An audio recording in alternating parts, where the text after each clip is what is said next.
Ditambah lagi, tubuh kita ini punya teknologi yang disebut dengan thermodynamic system, di mana tubuh akan mengalokasikan kelebihan kalori untuk cadangan energi, atau bisa disebut dengan penumpukan lemak di badan, dan akan menggunakan cadangan energi tersebut sebagai sumber energi ketika terjadi defisit kalori yang berkepanjangan. Halo semua, balik lagi bersama gue Christian Diki. Video kali ini gue ingin sharing 6 cara mengikis perut yang buncit dan menurunkan berat badan secara scientific evidence tanpa menghitung kalori. Perut yang buncit dan kelebihan berat badan, gue rasa jadi problem banyak orang, termasuk gue sendiri. Terutama buat teman-teman yang sering ketemu orang buat meeting atau sering tampil di depan umum yang menuntut kepercayaan diri dan harus terlihat good looking di depan umum. Termasuk gue sendiri kemarin pada saat awal bulan Maret sampai September, berat badan gue dalam kurun waktu 6 bulan naik hampir 11 kilo. Karena gue tiap hari makan, gym gue tutup dan gue malas-malasan mau latihan. Setiap hari gue ngemil, kerjaannya cuma nonton Netflix dan kurang beraktivitas, dan akhirnya gue kelebihan berat badan dan perut gue jadi buncit. Menurut data dari WHO tahun 2005, secara global ada 1,6 miliar orang dewasa yang kelebihan berat badan atau overweight, dan 400 juta diantaranya dikategorikan obesitas. Mungkin udah banyak yang tahu bahwa satu-satunya cara untuk bisa menurunkan berat badan dan mengikis perut yang buncit adalah dengan defisit kalori. Defisit kalori itu adalah kondisi di mana kalori yang kita konsumsi lebih sedikit dari energi yang kita gunain. Tapi hari ini gue bukan mau menjelaskan tentang defisit kalori, karena sudah terlalu banyak sekali jurnal penelitian dan Evolin juga sering menjelaskan bahwa untuk bisa mengikis yang perut yang buncit dan menurunkan berat badan, kita memerlukan defisit kalori.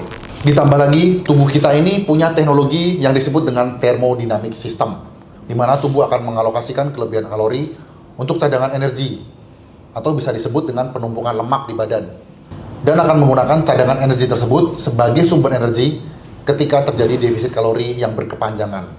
Ini jadi salah satu alasan kenapa pada saat kalian ingin menambah berat badan, kalian perlu surplus kalori. Dan pada saat kalian ingin menurunkan berat badan, kalian perlu defisit kalori.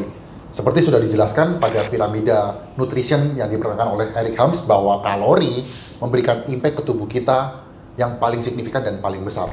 Dan pada saat tubuh kamu sudah mengalami defisit kalori secara konsisten berkepanjangan, secara otomatis tubuh akan menggunakan cadangan lemak pada tubuh untuk dijadikan sumber energi, dan lama-lama bagian tubuh tersebut akan terkikis lemaknya dan menjadi semakin kecil.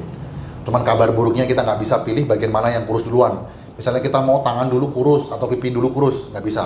Jadi itu tergantung dengan genetik kalian. Bagian yang paling cepat gendut akan menjadi bagian yang paling sulit buat kurus pada saat kita defisit. Dan sebaliknya, bagian yang paling sulit buat gendut akan menjadi bagian yang paling lambat buat kurus. 6 cara ini sudah gue praktekkan sendiri ketika gue ingin menurunkan berat badan atau gue dalam proses persiapan cutting pada saat gue mau pertandingan. Dan apabila kamu lakukan protokolnya dengan baik, badan kamu nggak cuma berkurang berat badannya dan perut kamu terkikis perut buncitnya, tapi juga sehat dan lebih kuat. Selain itu, badan kamu juga jadi lebih ideal karena bisa terbangun massa ototnya perlahan ketika kamu lakukan day to day-nya sesuai dengan protokol yang gue jelaskan. Sebelum kita masuk ke protokol yang pertama atau tips yang pertama, gue pengen sharing bahwa cara yang tidak disarankan untuk bisa mengikis perut yang buncit dan menurunkan berat badan adalah mengurangi asupan kalori terlalu berlebih. Jadi, gue banyak ketemu teman-teman di gym yang mereka satu hari cuma masuk 700 kalori, 1000 kalori, atau bahkan ada yang 500 kalori. Itu tidak disarankan, karena pada saat kamu kekurangan kalori intake secara berlebih, berat badan kamu pasti akan turun drastis. Yes, jelas. Karena akan menggunakan cadangan energi pada tubuh. Cuman, badan kamu juga akan craving, yang berujung akhirnya pada saat kamu bisa sedikit makan enak, itu berpotensi kamu bisa makan lebih banyak ketimbang kamu sebelum memulai diet, dan akhirnya terjadilah yo-yo diet. Jadi turun sedikit, naik lebih parah daripada sebelum kamu memulai diet. Oke, jadi kita masuk. Tips yang pertama adalah konsumsi makanan yang mengandung tinggi TEF atau sering disebut dengan thermic effect food. Tahukah kamu, ada beberapa jenis makanan yang apabila untuk dicerna dan diserap oleh tubuh membutuhkan kalori yang lebih banyak. Dan kalau kamu bisa membakar kalori hanya cuman dengan mencerna makanan tersebut, artinya kamu akan jadi lebih mudah untuk bisa mendapatkan defisit kalori dan mengikis perut yang buncit. Thermic effect food itu adalah jenis makanan yang mengandung nutrisi esensial yang dibutuhkan badan kita. Sebagai informasi tambahan, salah satu jenis makanan yang memiliki thermic effect food yang tinggi adalah protein. Karena protein memiliki 20-35% kebutuhan kalori yang lebih banyak untuk dicerna secara utuh oleh tubuh. Kita bisa lihat di sini bahwa karbohidrat dan lemak tidak memiliki thermic effect food setinggi protein. Ini jadi alasan kenapa ketika kamu lagi cutting atau sedang dalam proses diet, disarankan mengkonsumsi protein yang jumlahnya 2 kali berat badan. Selain protein, ada beberapa jenis makanan yang memiliki TEF yang lebih tinggi ketimbang makanan yang lain. Salah satunya adalah makanan yang tidak diproses, seperti daging ayam, sapi, telur. Jadi saya selalu menyarankan bahwa isi 70% makanan kamu dengan makanan yang bernutrisi, dan 30% sisanya bebas, kamu boleh makan apa saja. Oke, jadi tips yang pertama adalah konsumsi makanan yang mengandung TEF yang tinggi, dan salah satunya adalah protein. Usahakan cukupi kebutuhan protein kamu, jumlahnya 2 kali berat badan setiap hari. Protokol yang kedua adalah weight training. Gue masih sering ketemu teman-teman yang salah mengartikan program latihan di gym. Mereka berpikir bahwa untuk bisa mengecilkan perut, mereka latihan perut, sit up, bicycle, atau crunch. Dan untuk bisa mengecilkan tangan, mereka latihan tangan. Mekanisme tubuh kita untuk bisa mengecilkan bagian tertentu bukan seperti itu. Dan apabila sit up diklaim bisa mengecilkan perut, itu apabila kita membutuhkan banyak kalori, dan apabila terjadi defisit kalori, tubuh kita akan berkurang lemaknya secara keseluruhan, bukan bagian perut doang. Karena mengecilkan dan membentuk otot perut adalah dua hal yang berbeda. Pada saat kamu melakukan weight training, tubuh kamu akan membutuhkan banyak kalori, terutama bagi kamu yang memprioritaskan gerakan kompon seperti bench press, deadlift, squat, ataupun military press. Pada saat malam hari, untuk bisa memperbaiki sel jaringan otot yang rusak atau sering disebut dengan muscle breakdown, tubuh juga membutuhkan banyak kalori. Untuk itu, kenapa nge-gym sering disebut bisa meningkatkan metabolisme tubuh. Bukan cuma itu, bagi mereka yang memiliki massa otot yang lebih besar, diklaim bisa memiliki metabolisme yang lebih tinggi ketimbang mereka yang tidak memiliki massa otot yang sebesar itu. Kita bisa lihat tabel di sini bahwa bodybuilder yang punya massa otot lebih besar dan tebal memiliki energy expenditure atau sering disebut metabolisme yang lebih baik ketimbang manusia biasa. Jadi mulai sekarang fokus ke weight training buat gedein otot dan mengikis perut yang buncit. Bisa mulai dari 4 kali seminggu dan fokus ke compound training. Lalu pelan-pelan kita naikin frekuensinya. Oke, sekarang kita masuk ke protokol yang ketiga, yaitu tidur cukup. Studi tahun 2012 membuktikannya cukup baik. Mereka yang tidur 8,5 jam per hari bisa mengurangi lemak di tubuhnya 55% lebih banyak ketimbang grup yang tidur cuma 5,5 jam per harinya. Padahal kedua grup sama-sama ngejalanin defisit kalori. Pada saat kita kurang tidur, tubuh kita akan menurunkan kadar testosteron dan meningkatkan stres atau hormon kortisol yang kurang baik ketika kita ingin membangun massa otot dan mengikis lemak pada tubuh. Sebagai informasi tambahan, hormon testosteron adalah hormon yang berperan untuk pembangunan massa otot tubuh kita. Dan hormon kortisol adalah hormon pengatur stres. Yang semakin tinggi stres level kita, semakin tinggi juga hormon kortisol. Dan berakibat kurang baik untuk bisa membangun massa otot atau menstimulasi pada saat kita ingin building muscle.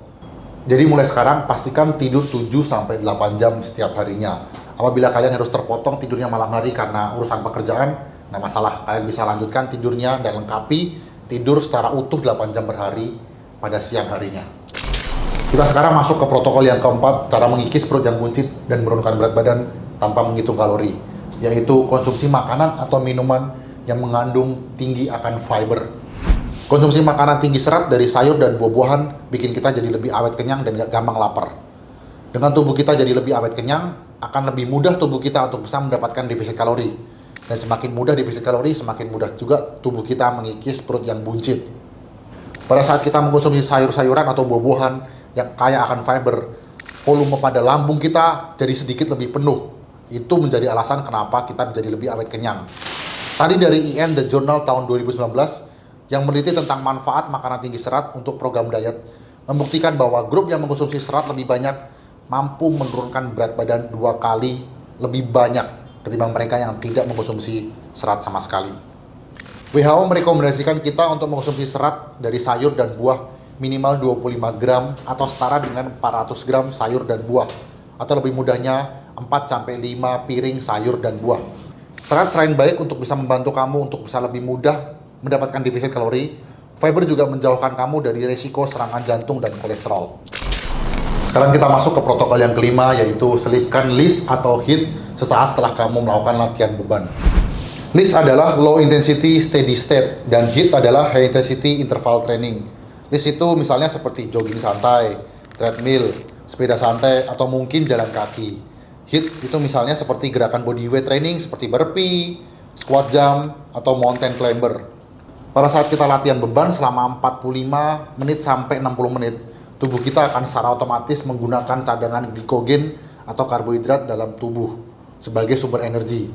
Dan setelah cadangan glikogennya menipis atau bahkan habis, badan kita juga akan secara otomatis menggunakan cadangan lemak di badan. Dengan menyelipkan HIIT atau LIS 15-30 menit setelah weight training, badan kamu akan lebih cepat ngebakar lemak dan mengikis perut yang buncit karena menggunakan cadangan lemak sebagai sumber energi. Nah, sering ditanyakan anak-anak gym, bagusan mana sih? HIIT atau High Intensity Interval Training atau LIS, Low Intensity Steady State? Jawabannya keduanya sama-sama bagus dan sama-sama punya keunggulannya sendiri. Kelebihan dari HIIT itu eksekusinya cuma sebentar, paling cuma 10-15 menit juga udah kelar. Gerakannya dilakuin sekuat tenaga dengan RPE 9-10 dan paling lama 45 detik sampai 60 detik, habis itu berhenti istirahat. Kalau LIS itu kardionya pelan, santai, lama, seperti atlet IFBB luar negeri pada saat mereka mau mengikuti pertandingan, biasanya menggunakan LIS setelah latihan. Tapi saya cari tahu dan ambil salah satu riset studi yang meneliti tentang LIS versus HIIT tahun 2017. 47 partisipan yang dibagi jadi 3 grup, dites dengan 3 metode kardio, HIIT, LIS, dan nggak kardio sama sekali atau sering disebut dengan placebo. Hasilnya, HIIT dan LIS sama-sama bisa menurunkan berat badan yang signifikan. Cuman studi tersebut ngejelasin kalau LIS lebih efektif buat pengikisan lemak di badan karena volume trainingnya lebih besar ketimbang HIIT. Tapi HIIT juga nggak kalah bagus, karena bagus untuk bisa meningkatkan kesehatan kardiovaskular dan meningkatkan kesehatan jantung tubuh kita. Jadi kesimpulannya dari protokol yang kelima ini adalah selipkan kardio baik itu HIIT maupun LIS setelah kamu melakukan weight training. Nggak perlu tiap hari, mungkin bisa kamu mulai dengan seminggu sekali melakukan kardio, setelah itu frekuensinya pelan-pelan ditambah bisa jadi 2 kali sampai 3 kali untuk bisa membantu mempercepat pengikisan perut yang buncit dan menurunkan berat badanmu. Protokol yang keenam dan tips yang terakhir adalah intermittent fasting atau sering disebut dengan puasa. Ada waktunya kamu bisa bebas makan apa saja dan ada waktunya kamu perlu stop makanan yang mengandung kalori. Misalnya, kamu cuma bisa makan pada saat jam 12 siang sampai jam 6 sore atau 6 jam jendela makan dalam sehari.